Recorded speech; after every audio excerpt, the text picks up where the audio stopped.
and welcome to the latest edition of the Business Spotlight series. I'm joined today by James Ellis, and James is the founder and the owner of the Run Company. So, James, it's good to see you. Welcome to the call. Very good to see you too. Well, James, tell us a little bit about the Run Company, because the name suggests it's got something to do with shoes and running. What's the business? How did you get started? What is it that you do? Well, you're right. We do specialise in running. We are a chain of running stores across the South Coast that specialise in selling running equipment, including shoes, accessories, and apparel. What makes us a little bit different to most retailers is we conduct gait analysis, so we record people running, ensure they're fitted for the right shoes for their foot type. So matching the right shoe to the right customer and client, and not just by the size of the shoe, but their needs, I guess. That's correct. Yeah, so we would record people barefoot, and then from there we would analyze and allocate a series of shoes, re-record each element, and just to ensure that the shoe is best suited for their foot type. Right. Okay. That sounds to me as though this is of a particular interest of yours. So where does your passion and interest in running and running shoes come from? So my passion for running stems back to when I was probably about 12, and I was picked up in sports days looking like I could run relatively quickly. From there, I managed to run internationally. I went to a couple of European championships, and during my kind of the latter parts of my education, I ended up working for a store in Portsmouth, and taught me all about the Gait Analysis before I went to university, and then from there I decided that it was, once I'd completed my course, it was time to perhaps do things the way that I would hope running specialists should do things. The vision was to create a more upmarket and clean and modern business. Okay, but so I understand your technical interest in running, and it's interesting about the gait analysis as well, because obviously that's quite sophisticated, and we may talk about your team in a minute and what training they have. But there's a world of difference between being interested in the sport and the running and setting up a business. So where did the business interest aspects come from for you, do you think?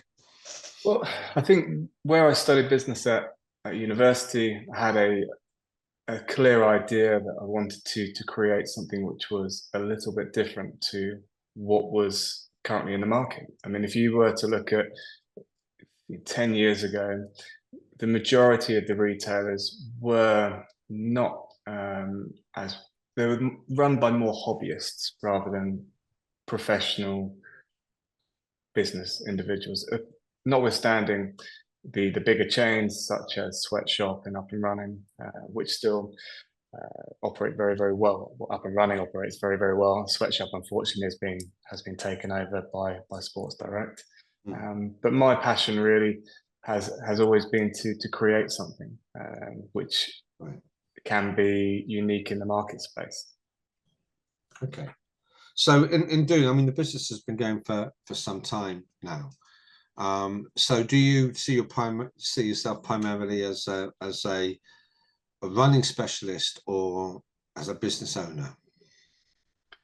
I would say they still go hand in hand, but we are definitely running specialists, because that is the heart of everything we do. If we start to remove ourselves from that element, then we just become a normal retailer. And for us, the most important thing is community and our staff. And we spend a lot of time researching the perfect shoes for the customers that we are serving. So a lot of the brands which we deal with aren't ones that you would normally expect to see in one of your big box retailers. See, that sounds to me, I've counted amongst my clients over the years quite a few associated health professionals, and it feels as though you're almost verging into that territory, that you've got specialist shoes for specialist type conditions, and you've already we mentioned the gait analysis. Do you think that's a fair summary that there is a health aspect very much to at the core of what you do as well? Absolutely. I mean, we actually partner with a lot of local podiatrists, physios. Yeah. We also get referrals through the kind of the local GPs as well. A lot of our clients are not runners. Yeah. They are those who have foot complaints, just looking for comfortable shoes. So the the idea that everyone who comes into our store needs to be a racing snake, it couldn't be further Right. from the truth. And is that something that's reflected in your branding and your marketing, do you think? Yes, we want to be more inclusive to everyone, and we try where we can to create our own content. We do have an interest in a film company which is called Unhinged Productions, and they've done some documentaries with some inspiring stories of those who you would not necessarily associate with being an elite athlete. They are those who've just got fantastic stories. Right. Okay.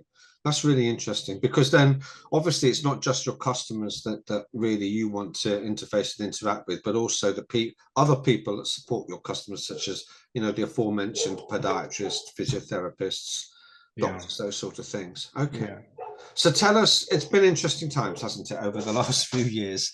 Tell us how that's impacted on you, and how you've managed to adapt as a company to, I guess, people's changing habits as well in terms of exercise, but also the sort of the retail challenges that the pandemic and other issues may have presented to you.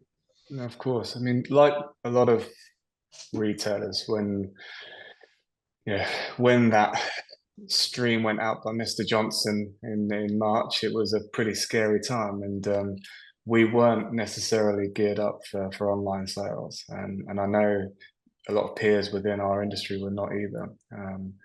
And we were fortunate to be able to act relatively quickly to do that and create a very, very strong online presence, which saw us through that period. But like many, once the lockdowns had finally released and there was a hyperinflation of demand, and the brands and a lot of the other retailers had created order books to reflect those demands. We were then followed by the mini budget, which saw the challenges of demand falling, which then created a very kind of unique situation where we just were squeezed because the prices on the products through the manufacturers on their own websites were reduced heavily. And we went from famine to feast, which as a business owner was very, very difficult to deal with. And we had to act very, very quickly and adapting our range, and making adjustments to order books to allow us to continue without being in a position where we're overstocked. Yeah. Because that creates an issue where you have to then find ways to move the product through due to the seasonality of certain products. Yeah. No, I understand that. So you're reliant. I mean, obviously you've had to adapt, you've had to evolve, you had to be flexible with the sort of the external environmental challenges, if you like, that have come your way. You've got a team around you. Yes. I want to talk to them. First of all, I want to come back to the gait analysis, because is that part of your sales training with your team? Are they? Is this a technical process, or is it sort of a personal skill level that the gait analysis? I'm a scientist, so I ought to know the answer to this question. But, no, of course. So we were originally trained by podiatrists, right, in terms of what we should be looking for during the gait cycle. Equally, what certain measurements and angles and how they refer to, in terms of the impact it may have further up the chain. So it's not necessarily just the foot mechanics, it's how it affects in knee, hips, and lower back. And it's that level of training which we've been able to pass on through our staff training and through the discussions we have with our teams. Yeah. Yeah. Okay.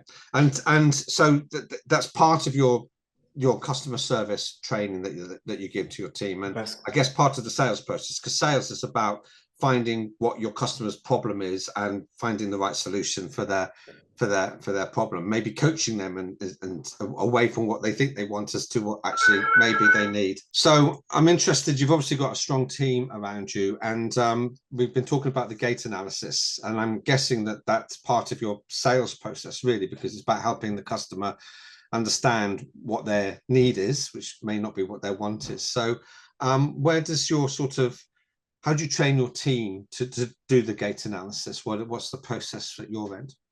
Well, most of the training comes from the managers. They're incredibly knowledgeable, and they know more than I will ever know about the process, because every day they're constantly making incremental changes to ensure that the customer gets the best fit and also the best service. But part of this whole process with the gait analysis is that we will start with a consultation. So we try to understand a little bit about their backgrounds, and then from that point we analyze, we fit, and then we try to elevate. Now, elevate isn't necessarily trying to get them to buy extra. It's more about what knowledge we can give to the customer to help them in their journey. So it could be certain stretches, it could be certain events, or there might be a coach or a club. It may be that they are experiencing blister problems due to wearing the wrong socks. So there is a sale element to it, but that's not at the forefront of everything that we do. But every customer looking for shoes is encouraged to go on to the gait analysis. Yeah, no, I understand that, and as I say, good sales is actually identifying a problem rather than reaching a financial target. So your team has come up several times. How do you manage to find the right people and keep them motivated to want to stay in the business, James? Is there because I know you've got a very loyal team. Is this so an act of this? We have a fantastic team, and our managers have been with us for quite some time, and without them the company wouldn't be as stable as it is. We do believe in empowerment and giving them a certain degree of autonomy. They will always come to me if they have questions, but trying to give them the freedom to make their own choices is a huge part of our culture. Yeah, I understand that. And is that something that trickles down? Is that like because culture is always developed from the top down, isn't it? And it embraces the people that are in it. So do you train your managers in how they will also help you to develop and maintain this culture that your team work in? Yeah, we do. I mean, really, we have a senior store lead, Carl, who has been in this industry for 10 years. He's at our Woking store. So a lot of the team will speak to him. He's a calming influence. He's a fountain of knowledge. And the team do respect everything that he says. And him and we speak a number of times a week. Over all sorts of challenges and celebrations, but I would say the culture, to a degree, comes from myself, but he would definitely execute it. Okay. Well, you've obviously done remarkably well over the last few years. You've seen some rapid growth. You've opened some new stores. You've got from the sounds of things, a skilled sales team that's customer focused. What's next for the business? Where are you taking it, James? I think for the next 3 to 6 months, it's to continue to stabilize the business, focusing on refining the business as much as we can. We experienced some challenges over the last 3 years, especially with those pressures. But our focus has been on refinement, becoming debt-free, and making sure that we are building great relationships with our suppliers. Yeah. And and also focusing on what makes us a good company, and that is our community, and reaching out to those who influence the inbound kind of draw to the company also. We have great relationships with a lot of the local running clubs, podiatrists, and other professionals. And our greatest marketing asset is not Google ads, it's not Facebook ads, it's word of mouth. And if we're able to create this culture of community focus, being customer centric, those customers will become fans of Run Company. And we hope that they, through positive experience, see the benefit of the bricks and mortar stores.